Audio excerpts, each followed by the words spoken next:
યતયઃ ક્ષીણ દોષાઃ.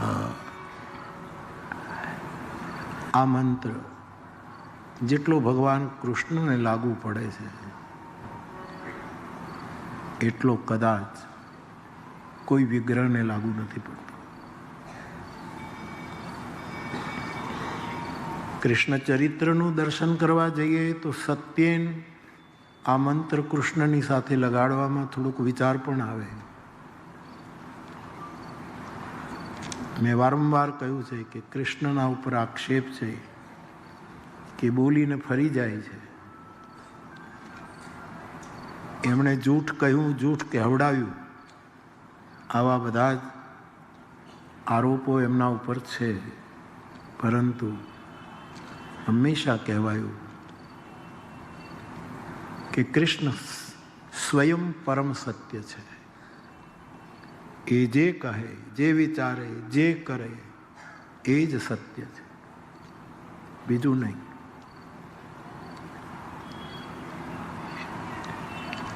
લભ્યસ તપસા, આત્મા તપથી મળે. એ જો આત્મા છે એ તપસ્યાથી મળે. હા, આ એકદમ પ્રગટ રૂપે કૃષ્ણને લાગુ પડે છે. કૃષ્ણએ બહુ તપસ્યા કરી છે. ગ્રંથોનો આધાર છે. એમણે ક્યારેક શિવજીની ખૂબ તપસ્યા કરી છે.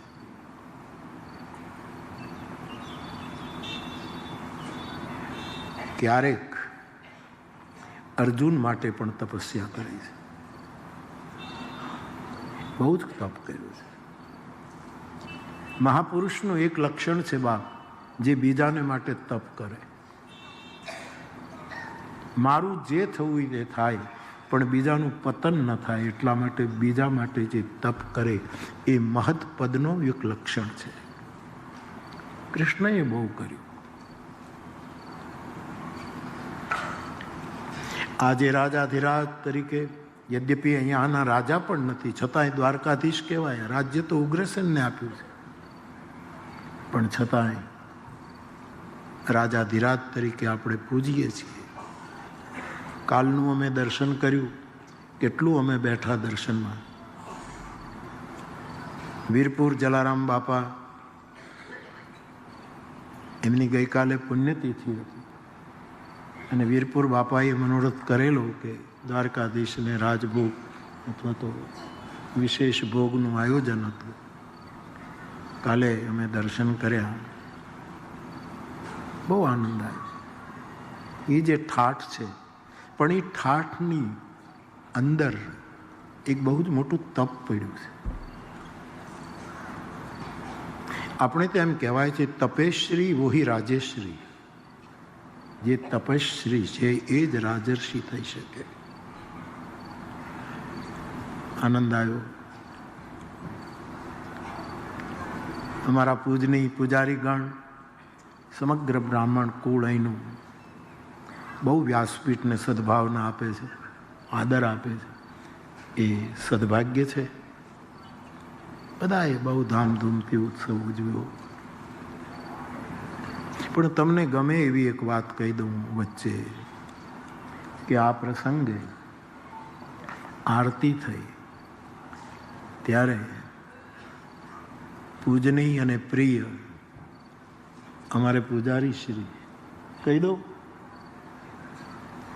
એમણે કહ્યું, બાપુ આવતી કથા એના મનોરથી દ્વારકાધીશ બને અને કથાની સેવા મને આપી દે.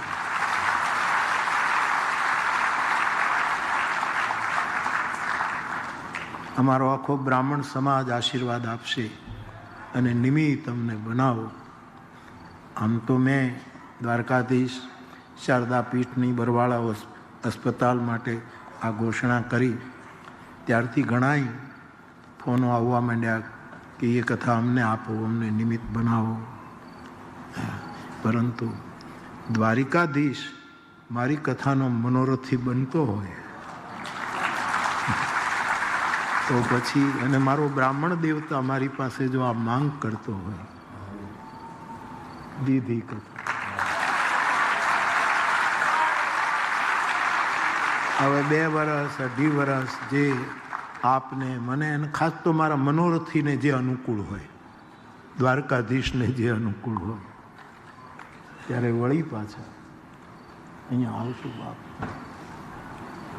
કથામાં અનેક પ્રકારના આનંદ હોય છે. મારું આટલા વર્ષોનો કરણ, કોઈ કથામાં નિજાનંદ આવે, નિજાનંદ આવે.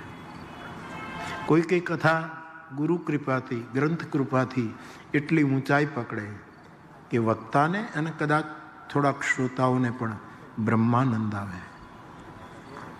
કોઈ કથા એવી હોય છે અનુભવમાં કે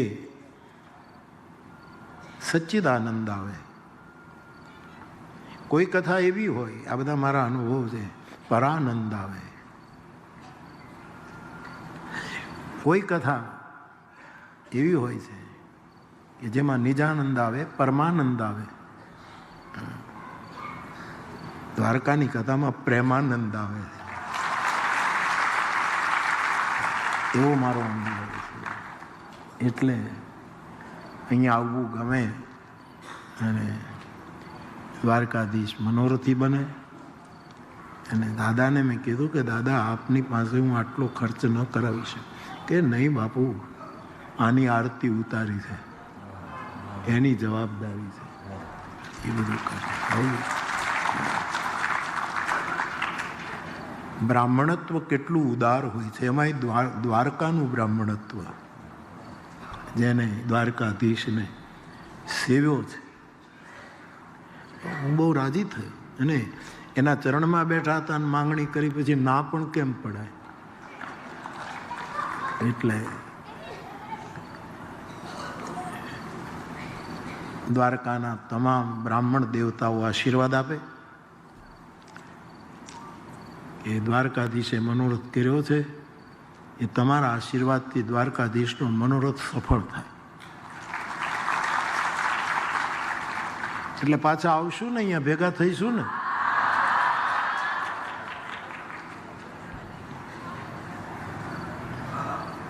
પણ હું એ કહેવા જતો હતો, મેં દાદાને પૂછ્યું કે હું જાહેરાત કરું. કાલે મેં રાતે બેસાડ્યા, હું આવ્યો પછી બોલાવ્યો. મેં કીધું દાદા, મને પહેલું થાય કે આપના પાસે. ઓકે, નહીં બાપ. પછી તો દાદા માટે તે ઘણાએ કીધું કે બાપા અમને સેવા માટે બોલાવજો આમ. પણ કે ના હું કરીશ. હા, એક ગરીબ બ્રાહ્મણ હતો, એવી જ વાતો હંમેશા થઈ છે. બ્રાહ્મણની વાત આવે એટલે એક દરિદ્ર બ્રાહ્મણ હતો. દ્વારિકાધીશનું સેવન કરે એ દરિદ્ર ન હોય, એની પાસે તો ભૂખ્યો થઈને કૃષ્ણ દરિદ્ર બનતો હોય છે કે મને રાજભોગ ખવડાવ, મને. એટલા માટે હું રાજી થાઉં છું કે દ્વારકાની ભૂમિ ઉપર એક પ્રેમાનંદ. તો હું આપને એ કહેતો કે અત્યારે રાજાધિરાજ છે, પણ એણે તપ બહુ કર્યું છે. નવું સર્જન કરવું હોય તો તપ કરવું પડે. નવરચનાનું સંપોષણ કરવું હોય તો તપ કરવું પડે. અને નવરચના કોઈ તત્વ દ્વારા એને નુકસાન પહોંચાડે તો એ નુકસાની તત્વને નિવારણ માટે પણ તપ કરવું પડે. આ તપની ત્રિવિધા है. તો સત્યેન લભ્યસ તપસા. ભગવાન કૃષ્ણએ બહુ તપ. એનું જીવન આપણને સક્રિય જ દેખાય છે સતત, પણ એની અક્રિય ગતિ આપણે ઓળખી શકતા નથી. એ બધું જ કરે છે, પણ બધાથી મુક્ત છે. બધું જ કરે. નમે કર્માણી લિંપંતી, નમે કર્મ ફલે સ્પૃહા. આવું એ તત્વ. અને મારે આપને એટલું જ કહેવું છે કે જીવતા જીવતા અથવા તો આપણી જીવન યાત્રા પૂરી થાય ત્યારે જો 3 જણા દેખાય ને તો સમજવાનું આપણું જીવતર સફળ થઈ. 3 દેખાવું. એક, આપણને અનુભવવું જોઈએ કે મારું મૃત્યુ આવી રહ્યું છે, એના પગલાં સંભળાય છે, એની આહટ, એની ભનક ભજનાનંદીઓને આ ખબર પડે.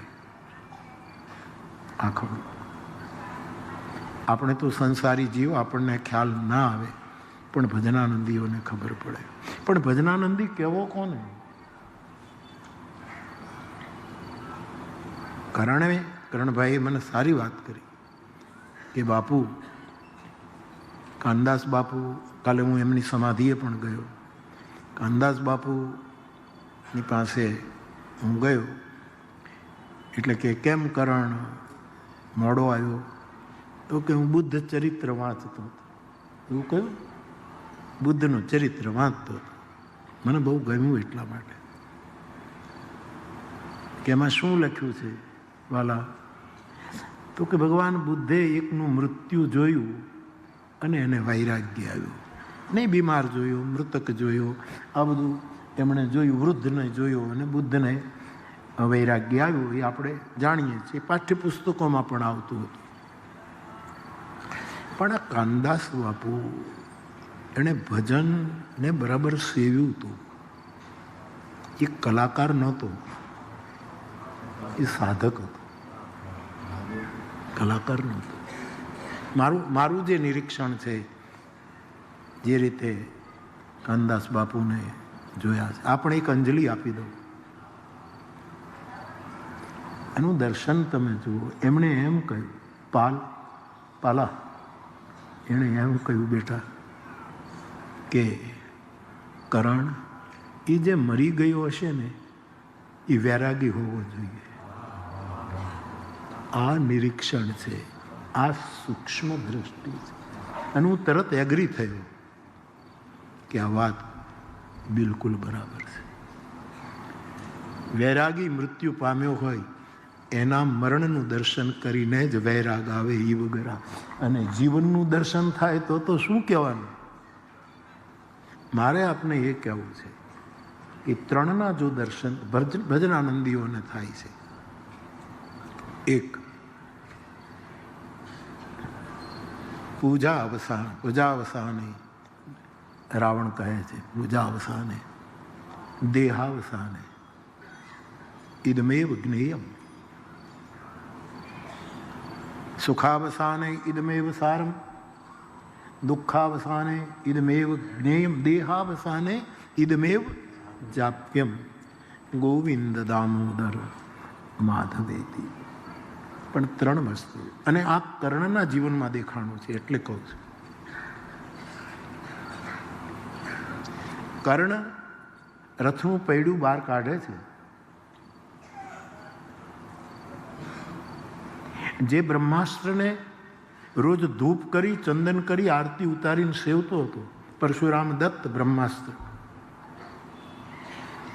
યા છેલ્લી ઘડીએ બ્રહ્માસ્ત્ર હતું પણ ખોખું થઈ ગયેલું.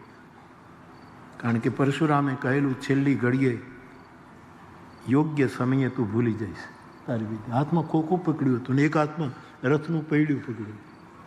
અને અર્જુનને કૃષ્ણએ કીધું, બાણની ગતિ ધીમી નહીં થવા દેતો,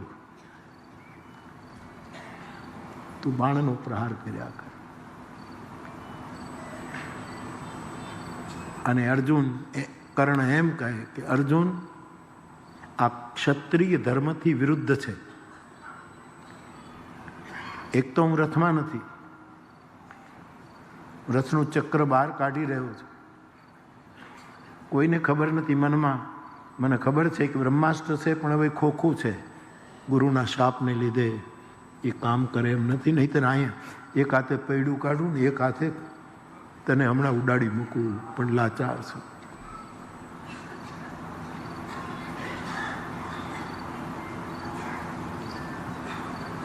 અને જ્યારે અર્જુન જવાબ આપવા જાય છે ત્યારે કૃષ્ણએ કહ્યું, તું બાણ માર્યા કર, વાણી હું કહીશ. તારે બાણી મારી, મને કામ બધું તારા હાથમાં નહીં લે. હંમેશા બધું જ આપણે આપણા હાથમાં નહીં લેવું, કાંઈક હરિના હાથમાં આપવું. આ માનવની મૂઢતા, જ્યારે બધું જ આપણે આમ કાપો વાળવા જઈએ છીએ ને ત્યારે બહુ ભૂલ કરીએ છીએ. કાંઈક એના હાથમાં સોંપી દેવું. અને એ જે મહત્વનું હશે એ જ એના હાથમાં રાખશે. જ્યાં આપણે કોઈ દિવસ કાંઈ ન કરી શકીએ એવી વાત એના હાથમાં હશે.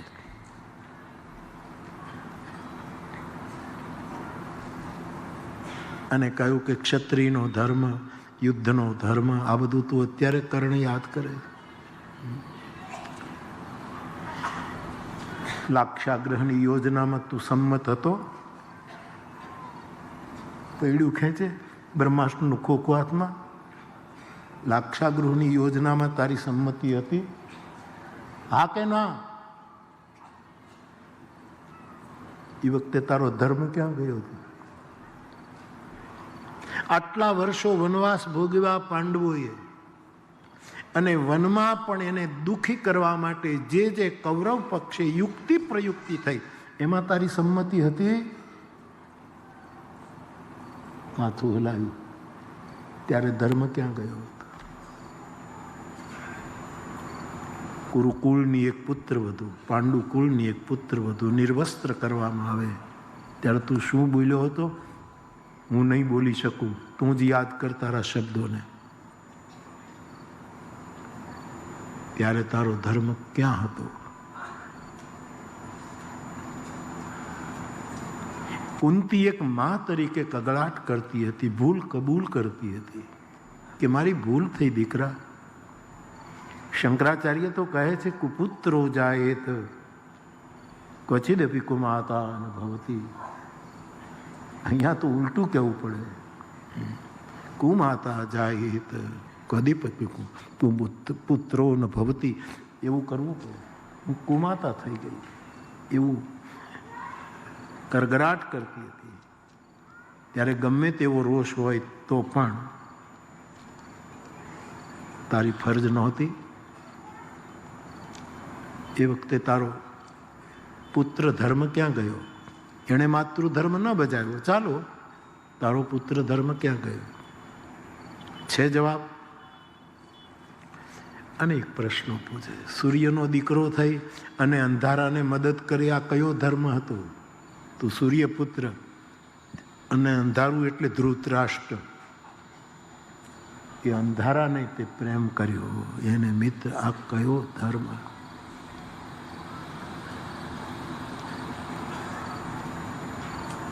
અને એ વખતે શૈલ્યને કહે છે કર્ણ, એનો સારથી શૈલ્ય છે, અને સતત શૈલ કર્ણનો હતોત્સાહ કરતો હતો. યુધિષ્ઠિરે માંગ્યું હતું, જ્યારે શૈલ સારથી થયો કર્ણનો, યુધિષ્ઠિરે કહ્યું કે તમે સારથી ન થાઓ. તો કે નહીં, હવે વચન અપાય. પણ તો પછી પાંડવોનું શું થશે?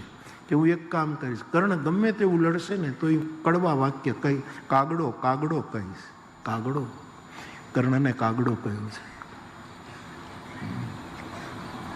એનો હતોત્સાહ કરી નાખીશ. એટલે એનું યુદ્ધ જેટલા તીવ્રતાથી કરવું હોય એ નહીં કરી શકે. આ બધી કૃષ્ણનો ખેલ છે સાહેબ, આ બધી લીલા એની છે સાહેબ.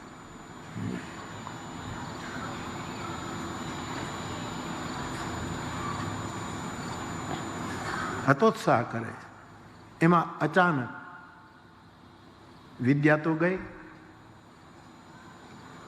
બાણની વર્ષા શરૂ છે. કૃષ્ણની વાણીએ પણ એને ઘાયલ કર્યો. અડધો તો કૃષ્ણની વાણીએ પેલો કરી નાખ્યો. અને ત્યારે કર્ણ બોલે છે કે મને દુર્યોધન દેખાતો નથી. દુર્યોધન દેખાતો નથી, આવું બોલે. અને એ વખતે શૈલ્ય પૂછે છે કે તો કોણ દેખાય છે? ત્યારે ત્રણ દેખાય છે. એક, મને મૃત્યુ દેખાય છે, મૃત્યુ આવી રહ્યું છે, હું સત્કાર કરવા તૈયાર છું. અતિથિ બનીને આવે છે. યદ્યપિ એની દ્રષ્ટિએ તિથિ નક્કી હશે કે આ તિથિ અમારું, પણ મને ખબર નહોતી કે મારી આ દશામાં મૃત્યુ આવશે. અતિથિ બનીને મૃત્યુ આવે છે. અને બીજું, ભલે ગમે તે મારી વિદ્યા જતી રહી બધું હોય, પણ અત્યારે મને મારો ગુરુ દેખાય છે, પરશુરામ દેખાય છે. આ મારું સદભાગ્ય છે.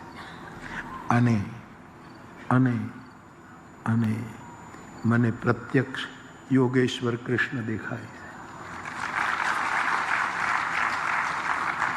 જેટલા જેટલા ભજનાનંદી આપણી આ પૂર્વની સભ્યતામાં પછી દેશમાં થયા હોય. ભજનાનંદી શબ્દ મને પ્રિય છે, ભજન શબ્દ મને પ્રિય છે, એટલા માટે બોલું છું. બાપુ, લીમડી બાપુ, ત્રિભુવન દાદાએ મને એકવાર કહ્યું કે નિંબાર્કી પરંપરાના એ જ્ઞાન સ્વામી બાપા કહીએ નહીં, પણ નિંબાર્કી પરંપરા, ત્યારે મારો જન્મે નહોતો. મને જ્યારે આ વાત પછી જ્યારે હું રામાયણ ભણતો હતો ત્યારે મને કહ્યું કે નિંબાર્કી સંપ્રદાયના આપણી પરંપરાના એક સાધુ જૂના રામજી મંદિરે આવેલા અને 3 દિવસ રોકાયેલા અને કોઈના હાથું જમતા નહોતા. દાદા તો બહુ ઓછું બોલતા, એટલે દાદાએ આગ્રહ કર્યો કે અમે નિંબાર્કીએ છીએ, સાધુ છીએ, વૈષ્ણવ છીએ, અને આપ તો કે આપ કૃષ્ણ ઉપાસક છો? તો કે હા, મારી પરંપરા કૃષ્ણની છે. અચ્છા, તો કોણ રસોઈ બનાવશે? અને દાદા તો તપાક બોલે, સાવિત્રી બનાવશે. કરેલું પ્રસંગ છે, પણ તમે બધા મારા કુટુંબ જ છો એટલા માટે કહું છું. અને આ વર્ષો પછી સ્મૃતિ આવે છે, સ્મૃતિ લબ્ધા. અને મેં તારી માને એમ કહ્યું, સાવિત્રીને, કે કેવડાવ્યું કે દૂધ ને રોટલો ને રોટલી ને એવું બધું બનાવું. ત્યારે મારો જન્મ નહોતો. આ તો પછી વર્ષો પછી જ્યારે હું કથા શીખવા બેઠો ત્યારે મારા પ્રભુએ મને આ વાત કહી કે બેટા, એ વખતે દાદા કોઈને કંઈ પૂછતા જ નહીં, અને મેં પણ લગભગ દાદાને કાંઈ પૂછ્યું નથી. ઓશોએ બહુ સરસ વાત કરી છે. ઓશો પોતાના જન્મ જન્માંતરોનું સ્મરણ થાય છે ત્યારે એવું કહે છે કે હું અને બોધિસત્વ મળ્યા હતા. બોધિસત્વ અમે બે ભેગા થયા હતા અને અમે સાથે સાથે યાત્રા કરતા. જન્મ જન્મની ચેતના હોય છે, એવા મહાપુરુષોને એ બધું સ્મરણ હોય છે. તો બોધિસત્વએ એમ કહ્યું કે તમારે કાંઈ પૂછવું છે? એટલે ઓશોએ કહ્યું, મારે કોઈ પ્રશ્ન જ નથી. દાદાગીરી જો, મારે કોઈ પ્રશ્ન જ નથી. પણ એ માણસ બોધિસત્વને કહે છે કે તમારે કાંઈ પૂછવું હોય તો મને પૂછજો. અને આ શક્ય છે, આ શક્ય છે, આ શક્ય છે. નવતરમ પ્રતિપદ્યતે, કાલે મેં આપને કહ્યું વાલ્મીકીનો ઉત્તર, કે રામ કોઈ ગમે તે બોલે, નવતરમ ઉત્તર નથી આપતા. ઉત્તર આપવા માટે પાત્ર જોઈએ. વાતો ક્યાં કરવી, કોને કરવી? આપણે ત્યાં પ્રાચીન ભજનમાં બોલાયું છે, જોઈ જોઈને વોરીએ જાત્યું. જોઈ જોઈને વોરીએ જાત્યું, તમ વીણ હવે નથી રહેવાતું.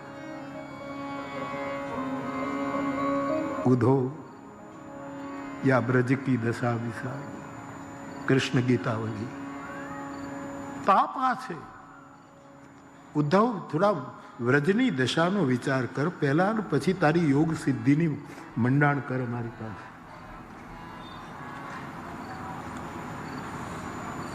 તુલસીદાસ વો ભજન બહો. તુલસીદાસ એ બધું જ ખતમ થઈ જાવ, એ ભજનમાં આગ લાગે. જેને બીજો ભાવે, જેને બીજો ભાવે એ ભજન હળગી જાઓ. આવું તુલસી કહે. 1 મિનિટ, હું કૃષ્ણ ગીતાવલી જોતો હતો એટલે પછી મેં લખી લીધું છે. ઉધો યા બ્રજ કી દશા વિચારો, તાપા છે યહ સિદ્ધિ આપની, યોગ કથા વિસ્તારો. પહેલાં અમારી દશા તું જો, અમે કઈ સ્થિતિમાં છીએ જો, અને પછી યોગ સિદ્ધિનો વિસ્તાર કરજે. અત્યારે રહેવા દે. તાપા છે યહ સિદ્ધિ આપની, યોગ કથા વિસ્તારો. ઉધો યા બ્રજ કી દશા વિચારો. શું કહે? વહ અતિ લલિત મનોહર આનંદ, અતિ સુંદર કૃષ્ણ. વહ અતિ લલિત મનોહર આનંદ, એનો સુંદર ચહેરો. વહ અતિ લલિત મનોહર આનંદ, કોને જતન બિસારો. ઉધો અમે એને કેમ ભૂલીએ, અમે કેમ ભૂલીએ? તું પરમાર્થ પરમાર્થ પરમાર્થ લઈને નીકળ્યો છે. અહીંયા ગોપી નથી બોલી, પણ મારે કહેવું છે, કૃષ્ણ અમારા માટે પરમાર્થ નથી, અમારો સ્વાર્થ છે. કૃષ્ણ મારો સ્વાર્થ છે, પરમાર્થ નથી જોઈતો. અમારે પરમાર્થ નથી જોઈતો, જેને જોઈતો એ લઈ જાય. કૃષ્ણ અમારો સ્વાર્થ છે. બરાબર? નહીંતર સ્વાર્થની કેટલી નિંદા થઈ છે જગતમાં. પરમાર્થની વાતો યોગોએ કરી, શાસ્ત્રોએ કરી. પરમાર્થ પરમાર્થ પરમાર્થ. કૃષ્ણનું પારમાર્થિક રૂપ અમને નથી જોતું. કૃષ્ણ અમારો સ્વાર્થ છે, અમારે એ જોઈએ, અમારો છે, અમારે એ જોયું. એનો અર્થ એ સિવાય કોઈ નહીં, એમાં બીજાની ઉપેક્ષા નથી. કોઈ ગલત અર્થ ન કરે. મીરા જ્યારે એમ કહે કે મેરે તો ગિરિધર ગોપાલ દૂસરો ન કોઈ, એમ થાય કે તો બીજાની ઉપેક્ષા. મારા તુલસીદાસજી રામાયણની સમાપન એ કલિકા આલન સાધન દૂજા, બીજું કોઈ સાધન છે જ નહીં. સાધન એનો અર્થ બીજા સાધનની ઉપેક્ષા નથી અહીંયા. પણ મીરાના શબ્દનો અંતરંગ ભાવ પકડીએ. મેરે તો ગિરધર ગોપાલ દૂસરો ન કોઈ. મીરા એમ કહે છે કે દૂસરો કોઈ છે જ નહીં. બીજો હોય તો મારે નથી જોતો તો ઉપેક્ષા ગણાય કે ભાઈ આ મારે નથી જોતું. પણ કોઈ છે જ નહીં અમારા માટે. તું અમારો સ્વાર્થ છે. આ તલગાજરડી નિવેદન છે. કૃષ્ણ તું મારો પરમાર્થ નથી, તું મારો સ્વાર્થ છે. અમારે જીવવું હોય તો તારું નામ લેવું પડશે. અમારે જીવવું હોય તો તને ગાવવું પડશે. અમારે જીવવું છે તો એ અમારો સ્વાર્થ છે.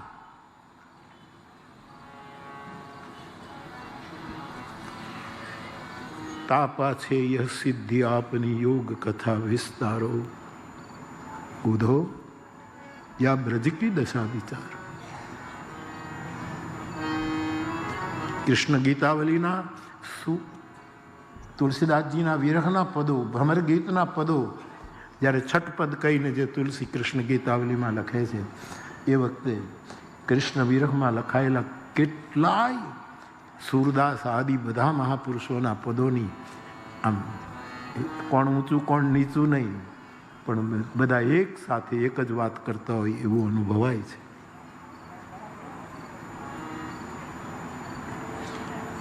વહ અતિ લલિત મનોહર આનંદ, કોને જતન બિસારો. અમે કેમ ભૂલીએ એને? જોગ જુગતી અરુ મુક્તિ વિવિધ વિધિ, વા મુરલી પરવારો. તારી યોગ યુક્તિ સાધના ફલા ફલા અમે એની મુરલી ઉપર વારી ચૂક્યા છીએ, ઉવારી ચૂક્યા છે. કોણ મુક્તિ, કોણ પરમાર્થ?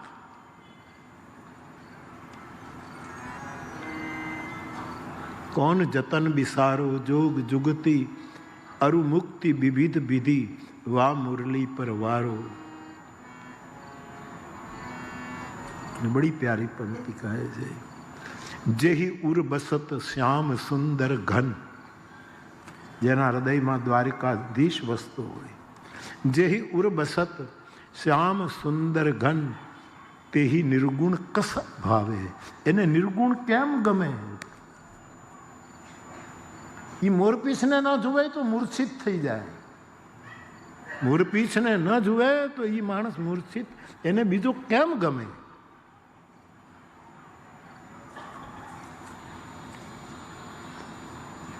જેહી ઉર બસત શ્યામ સુંદર ઘન, તેહી નિર્ગુણ કસ આવે.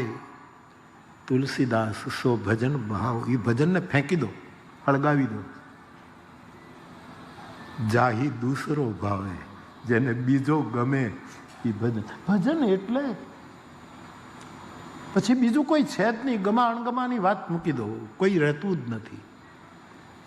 એક બાજુ આખું વેદાંત અદ્વૈત સુધી લઈ જવા માટે કેટલો પ્રયાસ કરે, થાકી જાય એટલો પ્રયાસ કરે. અને એક બાજુ ભજનાનંદી પુરુષ કૃષ્ણને સ્મરતો સ્મરતો વેદાંતને ઓવરટેક કરીને ઉપર જતો રહે છે. કોઈ છે જ નહીં, કોઈ છે જ નહીં. મારી વાત આપના સુધી જાય તો તમારો જે માર્ગ હોય ભગવાન તમને સફળતા આપે, પણ મારી વાત જો માનો તો મેં તમને બહુ કથા સંભળાવી છે, અને એ વાત માનવાથી તો આજથી નક્કી કરજો, કૃષ્ણ અમારો પરમાર્થ નથી, અમારો સ્વાર્થ છે. એ અમારો સ્વાર્થ છે, નર્યો સ્વાર્થ છે, એકમાત્ર સ્વાર્થ, પ્રમાણિક સ્વાર્થ છે.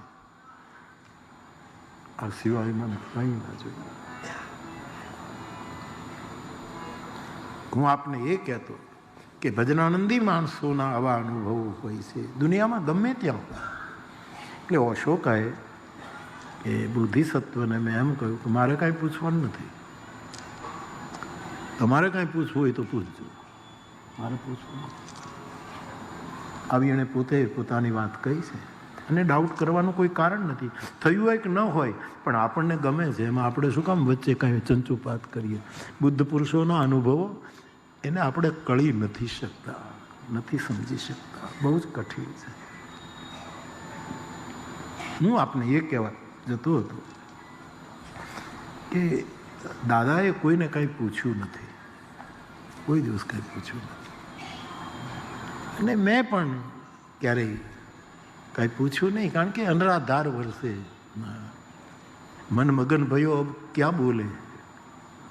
તમને કોઈક પાણીમાં ડૂબાડી દે પછી તમને કહ્યું કે તમે ગીત ગાઓ, તો ગાય કેમ ગાવું, કેમ ગાવું?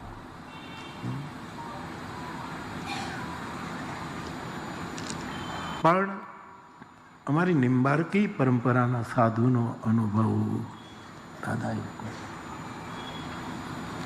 ઘણી વસ્તુ અલિખિત છે સાહેબ, અને જે કંઈ લખાયું છે એમાં પણ આજે આપણો ઇતિહાસ જુઓ, એમાં કેટલી ગરબડ, કેવા ક્ષેપકો આવી ગયા કે આપણી મૂળ સંસ્કૃતિનો ઇતિહાસ જ નથી દેખાતો. વિદેશી લોકોએ અથવા તો વિધર્મી લોકોએ અથવા તો સનાતન ધર્મ જેને પસંદ નથી, અથવા તો સનાતન ધર્મને એન કેન પ્રકારે તોડવાના બુદ્ધિપૂર્વક પૈસાથી, પદથી, ગમે તે રીતે પ્રયાસો થતા હોય એવા સમયમાં કેટલું અંદર નાખી દેવામાં આવ્યું છે.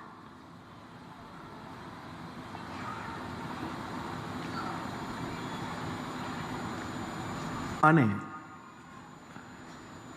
એ વખતે દાદાએ, પછી તો જ્યારે હું રામાયણ ભણતો હતો એ વખતે કોઈ પૂછ્યું તો નહીં, પણ એમનેમ કોઈ ભજનની ચર્ચા ચાલી.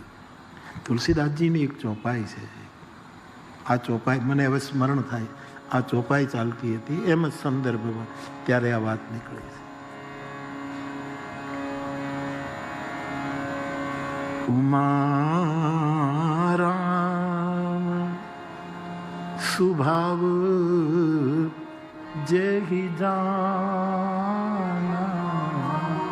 શિવજી કહે, હે પાર્વતી, જેણે રામનો સ્વભાવ જાણી લીધો ને એને પછી જગતમાં ભજન સિવાય કંઈ ગમતું જ નથી. જેણે સ્વભાવ જાણ્યો, પ્રભાવ તો આપણે પકડી શકીએ એમ નથી, પણ જેણે સ્વભાવ જાણ્યો છે એને ભજન વગર બીજું કાંઈ, એ ભજન કેવું હશે? અને મને કહ્યું કે એ મહાત્માએ, બધા મને યાદ નથી બાપુ, પણ આ તો ખબર નહીં પ્રવાહ ચાલે છે એટલે મને એ મહાત્માએ કોઈ સંદર્ભમાં મને પછી કહ્યું દાદાએ કે આપ નિંબાર્કી છો એટલે કહું કે ભજનની 24 પદ્ધતિઓ છે બાપુ. આ નિંબાર્કની મહિમા ગુણગાન કરવા માટે નથી કહેતો, પણ જ્યાંથી જે આવે છે એનો મહિમા તો કરવો. 24 મને બધું આમ ટકરાય છે સાહેબ, બધું યાદ આવે. સ્મૃતિર્લબ્ધા. તમે પણ ખૂબ સાંભળો, ખૂબ સાંભળો. મોરારી બાપુને જ નહીં, ભગવત ચરિત્ર જ્યાં ગવાતું હોય, જ્યાં હોય, સાંભળો, અને એમાં ફાયદો જ થશે. એમાં ક્યારેક ક્યારેક આપણે નહીં સંગીતના શોખીન હોય ને ક્લાસિકલ સંગીત સાંભળે એ વખતે તો આપણે એન્જોય કરીએ એમાં, પણ પછી 8 દિવસ સુધી આપણા મગજમાં એ ઘૂમ્યા કરે, એ તરજ, એ લય, એ બધું આપણા મગજમાં આવ્યા જ કરે. એમ અમુક વસ્તુ ગુરુ કૃપા છે એ સેવ થઈ જાય છે કર્યા વગર આપણામાં સેવ થઈ જાય. અને ઘણા ફોન એવા નથી આવે કે એમાં તમે, મને ખબર નથી, હું તો એક નાનું એવું ડબલું રાખું છું, મને કાંઈ બહુ ખબર પડતી નથી, મને ખ્યાલ જ નથી આવતા ફોનની જે એક નાનું એવું રાખું, એમાં ફોન કોના આવ્યા એ ખબર પડે, કોને કરવું એ ખબર પડે, અને ડિલીટ કેમ કરવું એટલી ખબર પડે.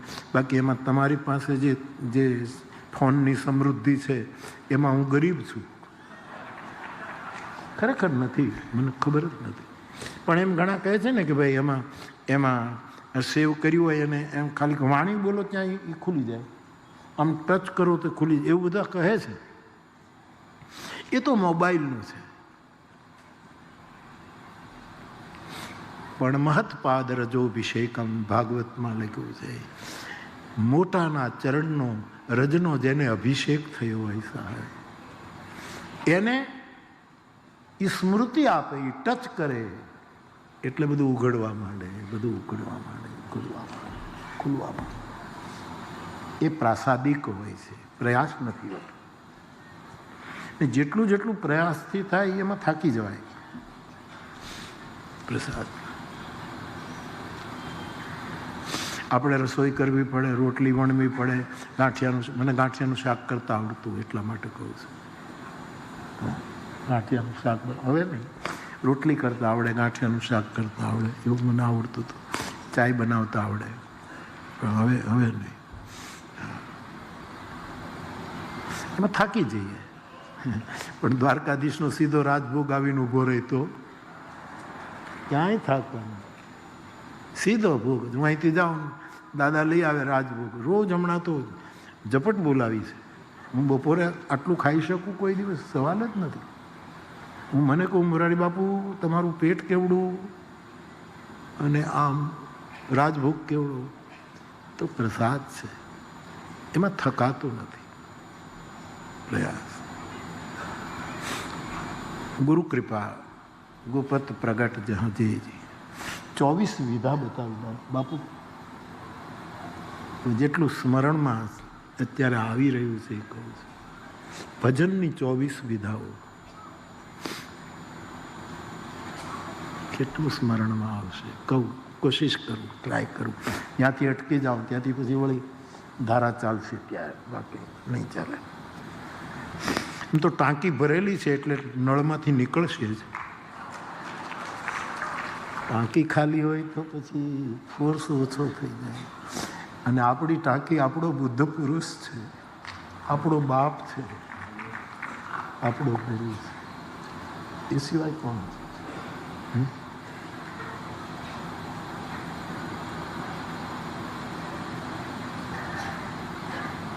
ખાલી માળા લઈને જપ કરીએ તો ભજન છે, સવાલ જ નથી. ઘણા લોકો ટીકા કરે કે માળા ઉપર જપ કરો છો, ભજન તો આને. હવે એને શું ખબર પડે જેણે ભજનનો રસ ચાખ્યો જ નથી સાહેબ. ભજન કોને કહેવાય? ગોપીઓને પૂછો, ઉદ્ધવને નહીં. ઉદ્ધવ ફેલ થયો છે, યોગમાં સફળ છે, પરમાર્થમાં સફળ છે, પણ આમાં સફળ. ગોપીઓને પૂછો. એ સમયે અમારા નિંબાર્કી પરંપરાના કોઈ સાધુએ કહેલી વાત, એ પછી કોઈ આ ઉમારામ સ્વભાવ જેહી જાના, એ વખતે જ્યારે વાત આવી ત્યારે દાદાએ કહ્યું કે સાધુએ જે કહ્યું હતું એ આવું હતું. એમાં પહેલું એ હતું કે ભગવદ વિયોગમાં વ્યાકુળતા એ ભજન છે. માળા તો અદ્ભુત છે, પણ ભગવતના વિરોહમાં જ્યારે વ્યાકુળતા આવે એ ભજન છે. ભગવદ વિરહમાં જ્યારે માણસ સતત રોયા જ કરે, નિષદિન બરસત નયન હમાર,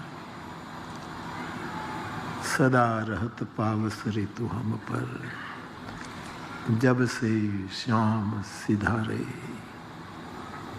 વિરહમાં સતત જેની આંખમાંથી અશ્રુદાન થાય, જે ચૈતન્ય મહાપ્રભુની સ્થિતિ હતી એ ભજન છે. આ તો શું, જ્યારે સ્મૃતિ આવે પાછું હું લખી ના લઉં, એ તમારે લખી લેવું જોઈએ આ બધું.